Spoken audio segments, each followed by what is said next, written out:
में तुम्हें कामयाबी मिलेगी, लिहाजा इसी दर में तुम्हें कामयाबी मिलेगी और इसी चौखट में तुम्हें कामयाबी मिलेगी।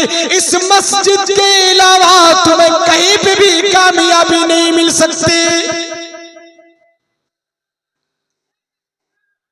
परवरदिगार कुरान करीम के अंदर फरमाता है, वमा खलक़तुल जिन्ना वल इंसा इल्ला लियअबुदून।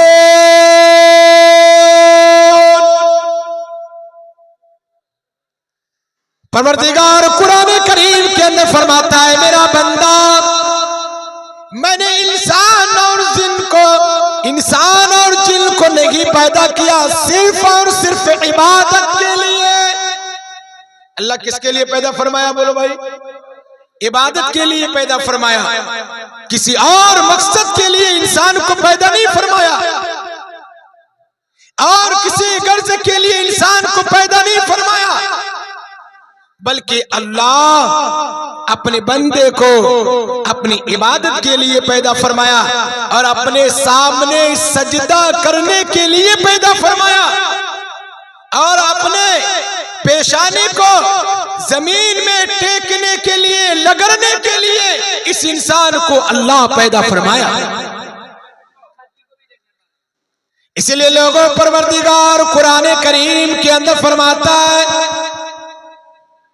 ओ मेरा बंदा, तुम्हारे घर में अगर कोई बीमार पड़ जाए, अगर कोई परेशानी हो जाए, अगर कोई सब निहाली हो जाए, अगर तुम्हें कोई चीज की जरूरत पेश हो जाए, तुमको कोई हाजत की कोई पेश आ जाए, याद तुमको कहीं नहीं जाना है, परवरदिगार फरमाता है, ओ मेरा बंदा, तुम मेरे दर में आ जा।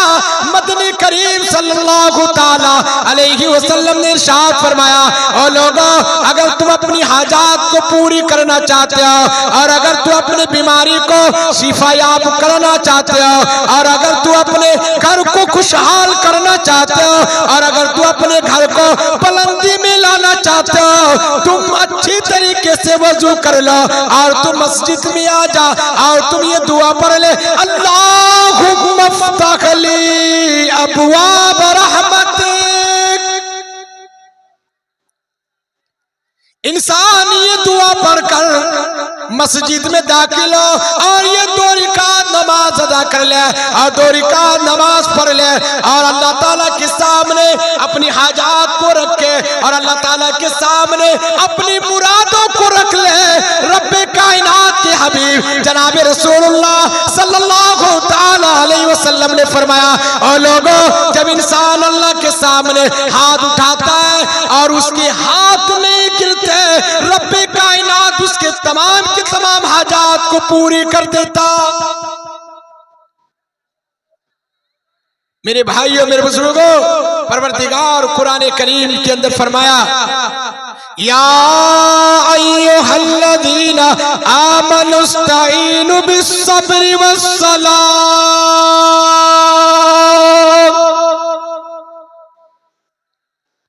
और मेरा बंदा, कोई भी परेशानी आए, कोई ज़बू निहाली आए, तुम नमाज के जरिए से अपने तमाम के तमाम हाजात को पूरी कर लो। ओ लोगों, आज हमें कोई परेशानी आती, कोई मुखिया के पास जाता है, कोई एमएलए के पास जाता है, कोई एमपी के पास जाता है, कोई गवर्नर के पास जाता है और कोई बड़ा से बड़े इंसान के पास जाता है जिसके पास कोई चीज नहीं, याद है उसके पास कोई औकात नहीं, उसके पास कोई ताकत नहीं कि वो कोई काम कर सके। अल्लाह के पास नहीं जाता, अल्लाह के पास नहीं जाता। एक बुढ़िया ये तेल लेकर के एक मर्तबा ये रास्ते से जा रही थी कि अचानक वो तेल जमीन पे गिर गई और अचानक तेल जमीन पे गिरा और जो ही गिरा कि वो बुढ़िया अमीरुल मोमिनीन हजरत उमर फारूक रजी अल्लाह ताला अन्हु के पास तशरीफ लाई और वो बूढ़ी कहती है कि अमीरुल मोमिनीन, ए अमीरुल मोमिनीन, आप इस वक्त हमारे अमीर हैं, मेरा तेल जमीन पे गिर गया है, आप मुझे तेल वापस कर दीजिए, आप मुझे तेल वापस कर दीजिए। अमीरुल मोमिनीन ने फरमाया कि बूढ़ी अम्मा, तेल तो जमीन पे गिर चुका है, हम कैसे वापस करें? बूढ़ी माँ कहती है कि आप अमीरुल मोमिनीन है, मुझे वही तेल चाहिए, आप मुझे तेल वापस करके दीजिए।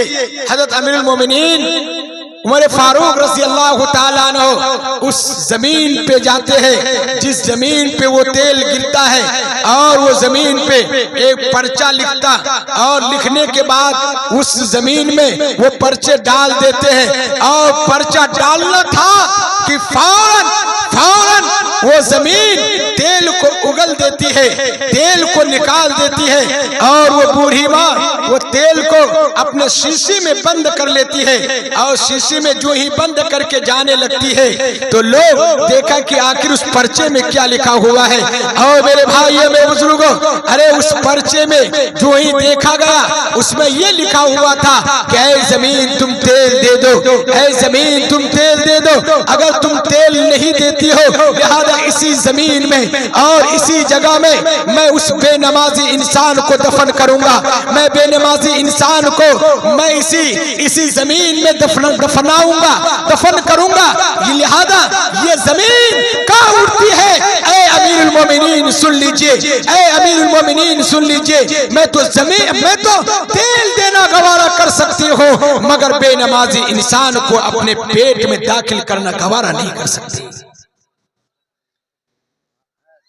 मेरे भाई मेरे बुजुर्गों, आज हम नमाज को छोड़कर जमीन में टहल रहे हैं, आज हम नमाज को छोड़कर जमीन में फिर रहे हैं। अरे ये जमीन कह रही है, ये जमीन कहती है, ऐ इतराने वाले सुन लो, ऐ बेनमाजी सुन लो, आज तू मेरे पुश्त में अकर के चल रहा है, आज तू मेरे पुश्त में इतरा कर चल रहा है। एक वक्त आएगा कि जब तू मेरे पेट में आएगा और जब तू मेरे अंदर में आएगा, क्योंकि हर इंसान को इस दुनिया से जाना है, कोई बाकी रहने वाला नहीं है, लिहाजा कोई भी जिंदा रहने के लिए नहीं आया है। और मेरे भाई मेरे बुजुर्गों, किसी की उम्र तो 10 साल की होती है, किसी की उम्र 20 साल की होती है, किसी की उम्र 30 साल की होती है, किसी की उम्र 40 साल की होती है, किसी की उम्र 50 साल की होती है। और जो ही वक्त पूरा होता है और मलिकुल मौत आकर और ये मौत आकर उसके रूह को कब्ज कर लेता है, क्योंकि मौत तो सबको आनी है। क्यों? इसलिए कि दुनिया में नबी आए दुनिया से चले गए, सहाबा आए चले गए, ताबईन आए चले गए, तब ताबीन आए चले गए, और पूरे के पूरे मुत्तकी अहबाब चले गए, अमीर भी चले गए, गरीब भी चले गए, सब के सब चले गए। और मेरे भाई मेरे बुजुर्गों, वक्त आएगा हम और आप भी इस दुनिया से चले जाएं। परवरदिगार कुरान करीम के अंदर फरमाया, कुल्लु नफ्सिन ज़ाइक़तुल मौत।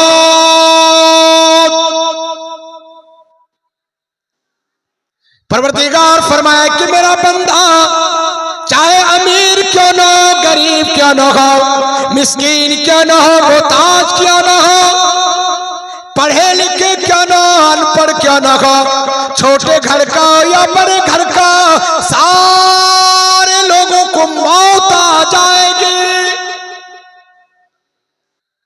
मौत किसी को छोड़ने वाली नहीं है, मौत से किसी को रुस्तगारी नहीं है। आज न कल मौत का मजा सारे इंसान को चखना होगा,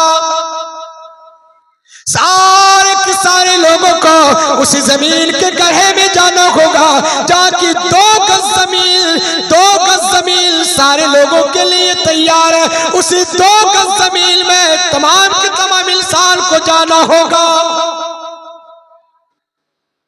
जब से बनी है दुनिया, जब से बनी है दुनिया, लाखों करोड़ आए, लाखों करोड़ आए, बाकी रहा न कोई, बाकी रहा न कोई, मिट्टी में सभी समा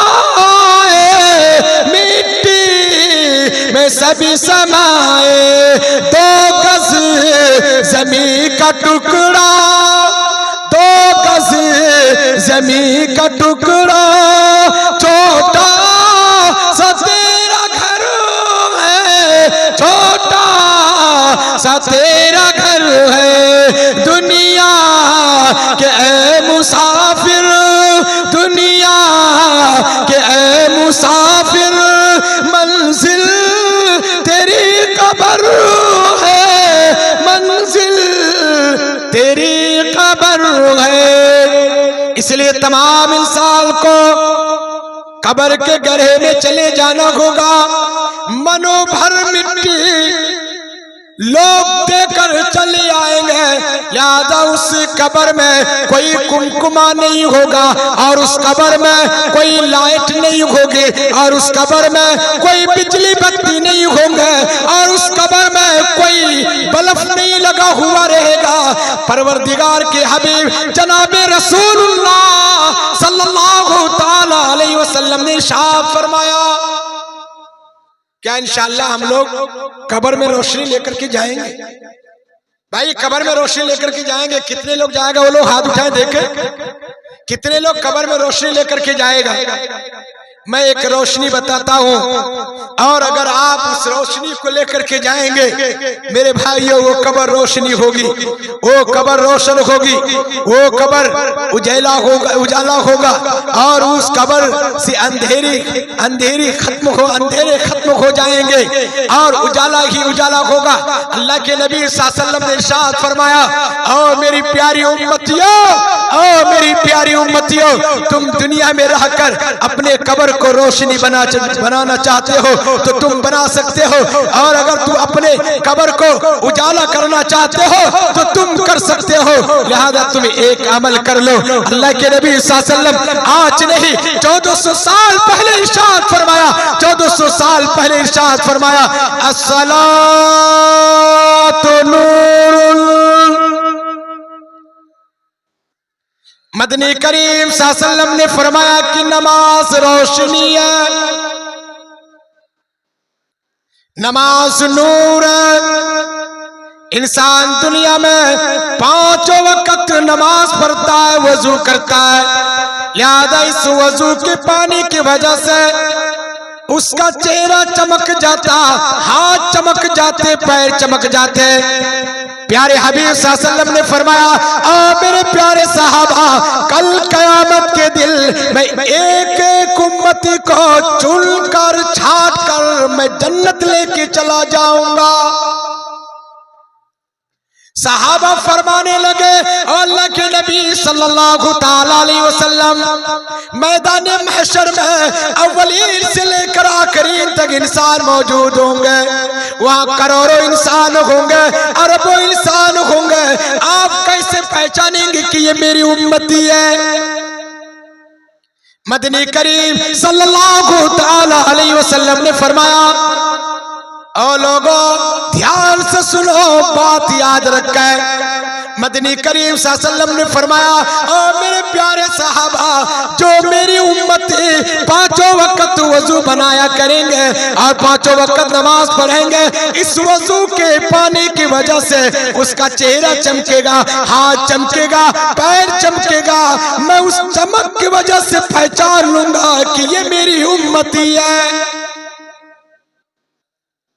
और मदनी करीम सल्लल्लाहु अलैहि वसल्लम ने इरशाद फरमाया कि लोगों, तू क्रीम दूसरी जगह इस्तेमाल तू तलाश करता है, और तू अपने चेहरे को रौनक बनाने के लिए और अपने चेहरे को चमक हासिल करने के लिए तुम दूसरे मेडिकल में कहीं तुम क्रीम तलाश करता है, और कहीं कोई तुम केमिकल तलाश करता है कि अरे ये केमिकल लगाएंगे तो मेरा चेहरा चमकेगा और मेरे चेहरे के अंदर रौनक होगी और मेरे चेहरे के अंदर नूर बरसेगा। और मेरे भाइयों, मेरे बुजुर्गों, प्यारे हबीब सल्लल्लाहु अलैहि वसल्लम ने इरशाद फरमाया, खुद रब्बे कायनात कुरान करीम के अंदर फरमाता है अल्लाह के नबी ने फरमाया मेरी उम्मत अगर तुम पांचों वक्त वजू करोगे, लिहाजा इस वजू के पानी की वजह से, इस वजू के पानी की वजह से जहां गुनाह धुल जाते हैं, लिहाजा जहां गुनाह मिट जाते, और इस वजू के पानी की वजह से जब इंसान अपने अपने चेहरे को धुलता है तो पानी के कतरे से जैसे गर्द गुबार अगर वो धुलता है और गर्द गुबार मिटता है तो उसी जगह और मेरे भाई मेरे बुजुर्गों गुनाह भी मिटता है, गुनाह भी धुला जाता है, गुनाह भी खत्म होता है। इसलिए मदनी करीम सल्लल्लाहु अलैहि वसल्लम ने इरशाद फरमाया, ऐ मेरी प्यारी उम्मतियों, जब तुम वजू किया करो लिहाजा उस वजू के दरमियान में ये दुआ तुम जरूर पढ़ लिया करो। मदनी करीम सल्लल्लाहु अलैहि वसल्लम ने फरमाया, अल्लाहुम्मा गफिरली ज़म्बी, अल्लाहुम्मा गफिरली ज़म्बी ववस्सिली फी दारी वबारिक ली फी रिज़्क़ी। मदनी करीम सल्लल्लाहु अलैहि वसल्लम ने इरशाद फरमाया कि लोगों, जब भी तुम वजू बनाया करो, वजू किया करो तो तुम ये दुआ पढ़ा करो, अल्लाहुम्मा गफिरली ज़म्बी, या अल्लाह मैं तो रास्ता चलते हुए गुनाह किया हो, मैं आँख से ज़िना किया, मैं हाथ से ज़िना किया, मैं पैर से ज़िना किया, मैं तमाम के तमाम जिस्मों से ज़िना किया, या रब्बे कायनात मैं उड़ते भी गुनाह किया हो, मैं बैठते भी गुनाह किया हूँ, तमाम के तमाम औकात गुनाह हुए हैं। ऐ रब्बे कायनात तू सबसे पहले मेरे गुनाहों को माफ कर दे, मेरे गुनाह को माफ कर दे। क्या जब इंसान वजू बना रहा होगा और अल्लाह से ये कह रहा होगा कि या अल्लाह तू ही तो गफूर रहीम है, या अल्लाह तू ही माफ करने वाला है, तेरे अलावा कोई माफ करने वाला नहीं है, या अल्लाह तू ही बिगड़ी बनाने वाला है, तेरे अलावा कोई बिगड़ी बनाने वाला नहीं, या अल्लाह तू ही, या अल्लाह सत्तार है, या अल्लाह तू ही गफ्फार है, या अल्लाह तू ही रहीम है, या अल्लाह तू ही करीम है। मेरे भाइयों, ओ मेरे भाइयों, जब इंसान ये वजू बनाए और ये दुआ पढ़े, यकीन अल्लाह उसकी दुआ को कबूल करके अल्लाह उसके गुनाहों को माफ कर देगा। और फरमाया अल्लाहुम्मा गफिरली ज़म्बी ववस्सिली फी दारी, ऐ मेरे परवरदिगार मैं तो गरीब इंसान हूँ, मैं तो मोहताज इंसान हूँ, मैं इतना कमाता हूँ, लिहाजा इससे तो बच्चे परवरिश पाते, बीवी परवरिश पाती है और मेरे रिश्तेदार परवरिश पाते, मेरे पैसे नहीं बचते हैं कि मैं घर बड़ा बना सकूं, मैं घर को कुशादा कर सकूं, मैं जमीन को खरीद सकूं। या रब्बे कायनात मैं तेरे दरबार में हाथ उठाकर और मैं वजू बनाते हुए ये दुआ करता हूँ, ववस्सिली फी दारी, ववस्सिली फी दारी, या अल्लाह तू मेरे घर को बड़ा कर दे, या अल्लाह तू मेरे घर में बरकत दे दे, या अल्लाह तू मेरे घर को कुशादगी अता फरमा दे, या अल्लाह जब तक तू मेरे घर को बड़ा नहीं करेगा लिहाजा मैं पूरी जिंदगी कमाऊंगा फिर भी मेरे घर बड़ा नहीं हो सकता।